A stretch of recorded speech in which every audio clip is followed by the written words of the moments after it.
All right, so here we go for episode 2 of the Coach Gravina podcast. Joined today with Owen Foxwell. How you doing, mate? I'm good, thanks. How are you, mate? Yeah, good. Now, really good to have you on. Especially after your recent announcement as a development player for the Southeast Melbourne Pheonix. Firstly, congratulations on that. Now, Thank you. secondly, tell us a bit about how you're feeling and how that went about. In acquiring that spot as a development player. Yeah, well, I'm stoked, like over the moon. Any kid's dream, especially at 18 years old. Any kid would want to be the position I am. So I'm really stoked, really grateful as well. Kind of came around, just went down to some open run that they held. Kind of showed what I got, and they really liked what I put on display. So they kind of just called me. I was like, "We got a DP spot. Would you be interested?" And I was like, yeah, for sure. So I've been training with them for about a month and a half. It's been going great. I've loved it. All of it's been the professionalism, the quality of the players there, the physicality. I'm getting a lot out of it, and I'm really stoked to be there. Yeah, because it's crazy. We chatted before about you moving from Big V, Vic Youth Champ Men straight to NBL 1. And the thought of it is, and I was thinking yesterday about, how you've progressed in 1 year in total, and thinking that, you train with guys who, might play the sport 3, 4, 5 times a week, not getting paid for it, to now playing with, the best in Australia. And for a lot of those guys, that's their full-time job. That's what's bringing them, money for their families, and that's for them to provide. What's the different sort of environment in comparison to both that you've noticed from the get-go? Well, obviously the professionalism in the club compared to anything I've been a part of. Just the way people, like the people there the way they carry themselves, the way they eat, the way they prepare, the way they play is just on a different level. And it's something that the level that I want to get to at some point. And like I'm trying to learn as much as I can to try and take that in and apply that to what I do. But yeah, just the professionalism is completely different. And just also the IQ of just the different guys that are there. Like everybody on the team knows exactly, they know all the ins and outs of basketball compared to probably at your local club where there's 3 guys on your team that are above everyone else. Everybody there their IQ is on a different level. So I think that's a major thing. What's something for you? Because I've seen you play with you for a short amount of time, just at trainings, for a few weeks, and I know you've got a high IQ. What's something else that when you walked in and as soon as you were in that training center that you were like, okay, that's something that I need to adjust, and that's something I need to develop at a better level? I think the intensity that a lot of those guys bring on every single play. Of like, I turned up in my first session and like, I'll say I got my ass torn up. Like it was eye opening to me. Yeah. Like, went 1-on-1 with Kyle. I don't know if you Kyle Adnam. Yeah. Xavier Mumford, who's one of our imports. And yeah, it's just a different level. Like playing against that's the first time I've probably ever gone against men in a way. Yeah. But also just like top end professionals that are there every day to it was very eye opening to me and crazy to me. So they would have gone at you thinking, let's go with the rule. Yeah. They gave my ass a bath. It was good though. Good though. Would have been a good learning experience. Well, from that, it's a hard question because I feel like it would have changed from going into the NBL, from being there to prior. But how do you sort of see yourself as a player in terms of, your strengths and weaknesses? Let's say in comparison to the NBL, because obviously that's where you're at, that's where you're going. How do you see yourself as a player? I think like just compared to other guys that I've played against, it's the physicality side of it is a big factor for me. So that's something I've been trying to work on a lot since Yeah. I've been getting there. Just guys that they're just faster, they're bigger, and it's Mm. just harder. It's just harder to play your normal games. You know what I mean? Yeah, yeah, yeah. So that's a big thing for me.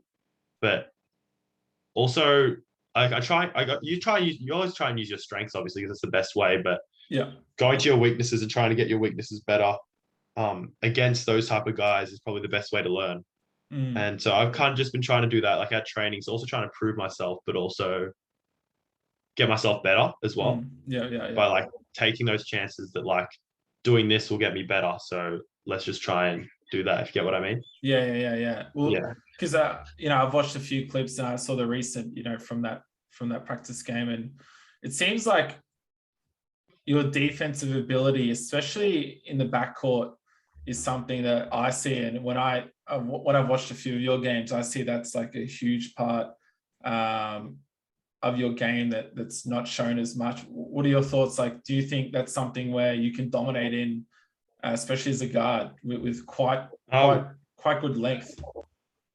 well, it's something that like when I get physically stronger, like because against guys at the level I was playing against, like at youth league and stuff, and guys like I know how to guard, and like Yeah. the guys in that type of league, I would say that my on-ball defense is probably up there with one of the best. But like then coming in against those type of guys in NBL, I kind of realized that like still needs work, if you get what I mean. Yeah, yeah, yeah. So I'd say it's a strength I have, but like it's also something that also still needs to be improved to get to that elite level. Yeah, I yeah. think. Yeah. All right, well, let's chat about, obviously now you're a development player, but on the side now you're with Eltham Wildcats. First, how did that go about as well? And are you looking forward to season in that? Do you know a few of the guys there? What's the story with Eltham? I don't know many of the guys. It was kind of just a place that I think I would get a good opportunity to play, but also improve as well. So I can't really speak on the guys that we have, but there's guys on that team that they're bringing in that will give me a good opportunity to learn from and develop off, which I think is a big thing for me, still being a very young kid, is getting an opportunity to play. Play is a big part of it, but also to learn, which is what I'm just trying to do at the moment. 100%. Yeah, because do you feel like going into the NBL 1 season as well that guys are going to go, all right, this kid who's 18, he's got his development spot. I know I would be going at it if I heard like where you're at, not in a just in a mindset just to beat you. Do you think guys are going after you now, knowing where you're at? I think so. I think there would be that side of it that guys, it's hard to explain, but like not prove themselves, but also just prove themselves to themselves. Yeah. That like I can go with this guy. I can, if you know what I mean. Yeah. Yeah, but I don't see it that way. I don't really go into games thinking that type of way. Okay. The guys are out there to come after my spot or think they can go with me. But but yeah, I definitely think that would be a factor. Yeah, I know I would be. I'd be going like every time I played, because I didn't have heaps to offer on offense as later in when I was playing, but on defense I was like, I'm just going after this guy. I heard he's averaging 20 plus, and but well, you mentioned your mindset. What is your mindset going into games? Well, first we'll go into when you're in the game and just prior. How do you go about that? Do you feel like you manage your emotions well? Is that something that you're good at? I haven't gotten to see it. Speak a bit about your mindset during games. I kind of just don't. Like, for example, the NBL Blitz was my first NBL appearance, so to say. Yeah. And against Sydney, first time going in, I was a bit nervous, but I kind of try and keep my emotions and like tell my brain it's just like any other normal game in a way. Yeah. So I kind of just act like, oh, like when I'm shooting free throws, for example, always in the back of my mind, it's just like you shoot in the backyard. Yeah. So you kind of put yourself in an environment where you feel comfortable. Mm. And obviously it's not going to make you feel like you're just shooting in an empty gym, but like it creates a vision, it creates an image in your mind that like that can compose yourself in a way. And that's why I think that's what I try and do when I go into games or in situations that I might be nervous in. Yeah. Well, it's hard because I know a lot of kids, especially young, at a younger age, and we can both speak for ourselves as well. Going into games with outside noise pressure, from parents, other players, especially into finals games, managing, being nervous, your pre-game routine. It's quite tough. You got stuff going on at school, you got exams, this and that, other sports. What's your sort of pre-game routine? Are you just chilling out? Do you take a nap? Run us through what that sort of looks like. Yeah, my pre-game routine's like pretty chill. I kind of I don't really like try and be to myself or like listen to music by myself or anything like that. I kind of just like to like chat to everyone. Yeah. Kind of just get a good just a good environment where it's just like a chill, happy environment where still like joking around and everything like that. Not try and take it. Yeah. Like obviously it's serious to me, like the game. Like when I'm in the game, it's serious as anything. But before the game, I kind of just put myself in an environment that's kind of chill, just not too crazy. If you get what I mean? Yeah. Nothing too extreme.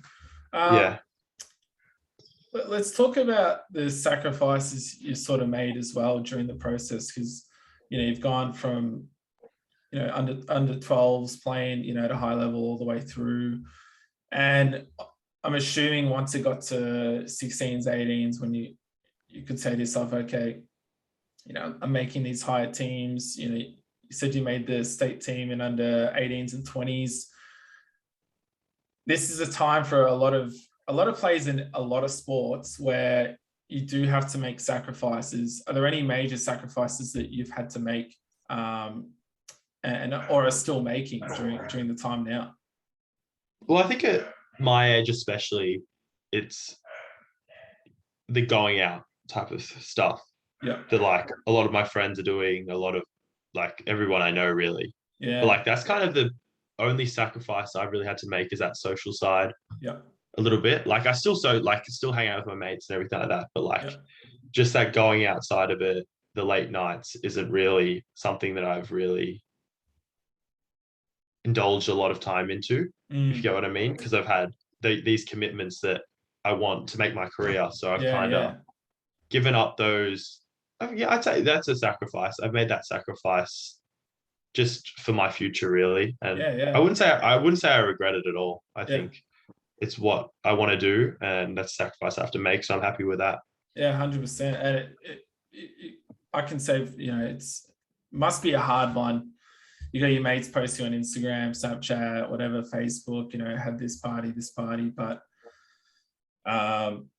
it's one of those things where I look at it where you're at now and where it looks like you're heading. I don't think, you're really missing out at all. And you might be missing out on some of those experiences, but, for an NBL, spot at the moment in development, like, I don't think anyone can really turn it down. So no, exactly. It's tricky, but relating to that, what advice on a general scale would you give to any other players, I'd say similar age, or even, a couple of years younger, making that step to make that sacrifice without, you've got peer pressure, let's do this, let's party, or, you've got a Sunday free.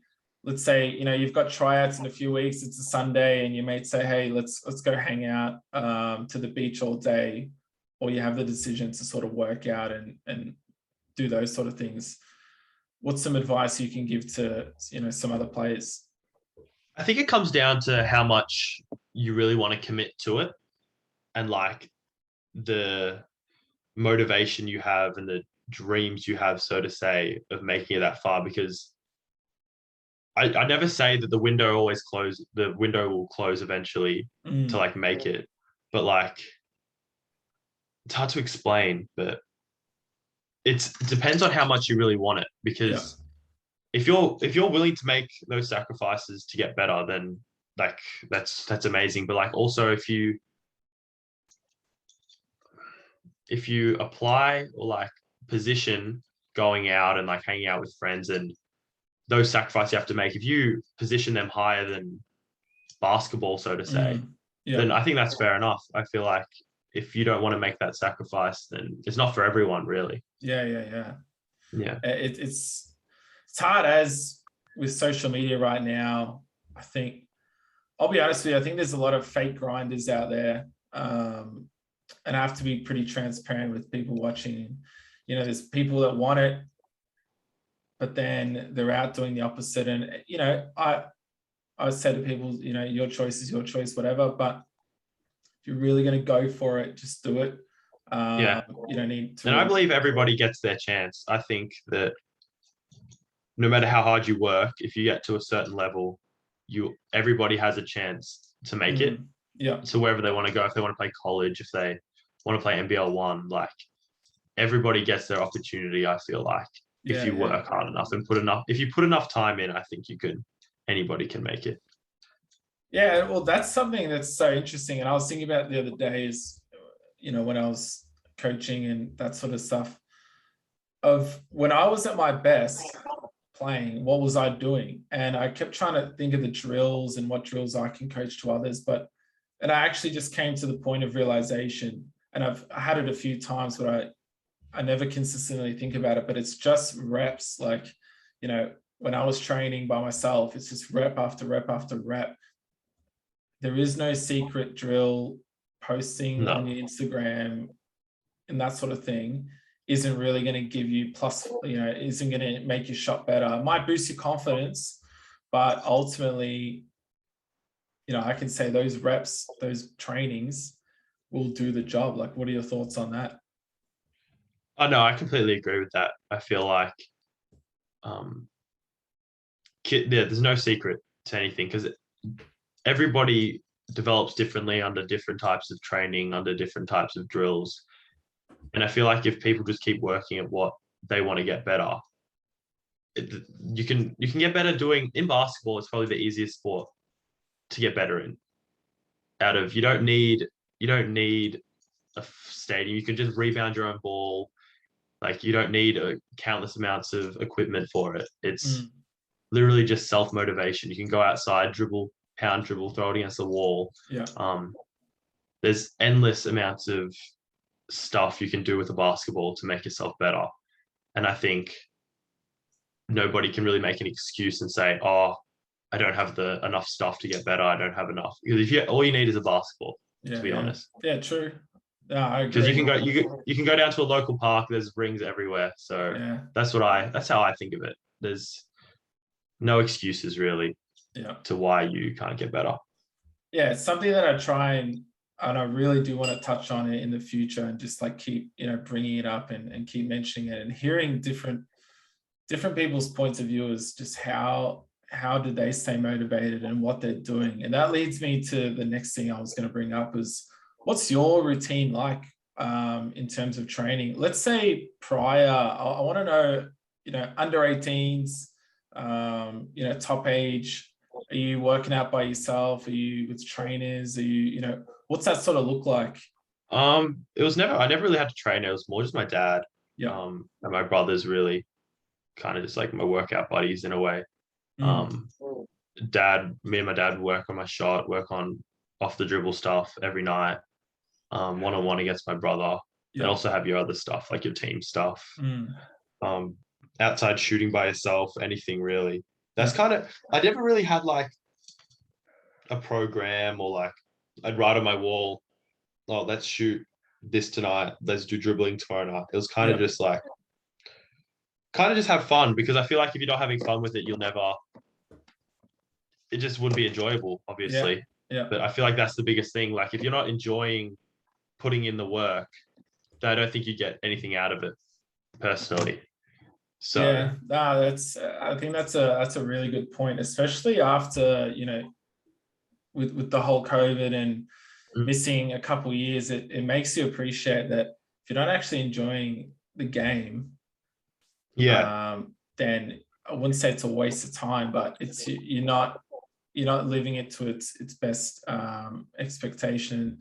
You're not taking the most out of it, because if you zoom out, you look at it, you're spending so much time on it in a general for a person or a player, that if you're spending 25 hours a week or whatever, it has to be something you enjoy. So and I think sorry, go.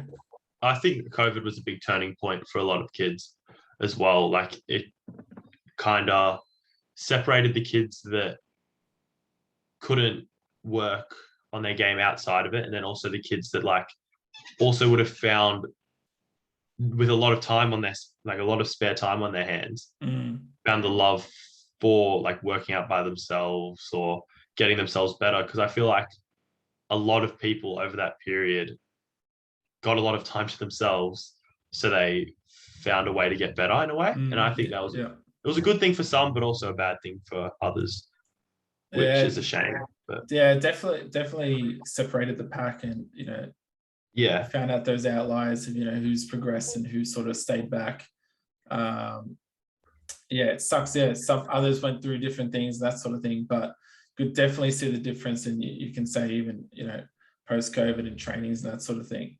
I want to know, what's your goals in the future? Obviously, there is NBA, there's Oz teams. Is that something you look at, in the next, let's say, 1 to 5 years? I think playing pro is my biggest goal. Yeah. I'd love to, if I go to college, that's a big thing for me, going to college. Okay. If not, staying here or coming back from college and playing pro is the biggest thing for me, I think. Especially in the NBL, which would be awesome. Just stay home as well. I think playing it in the NBL would be a massive goal for me, even though I kind of am, but getting a full contract and becoming one of those guys in the league would be a massive goal for me. But also playing for Australia would be amazing. So anything like that, playing at that extremely high level for a profession, really, is probably my main goal.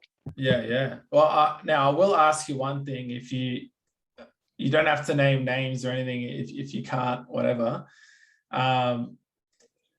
Is there any college interest at the moment? Are you looking? Is that something on the cards? You mentioned it was something you're looking to do, but is that something that's looking real at this point? Yeah, it's something that's an option to me, which, if to get to that level that I want to get to, the NBL, come back and do it. It's definitely something I'd have to and want to do.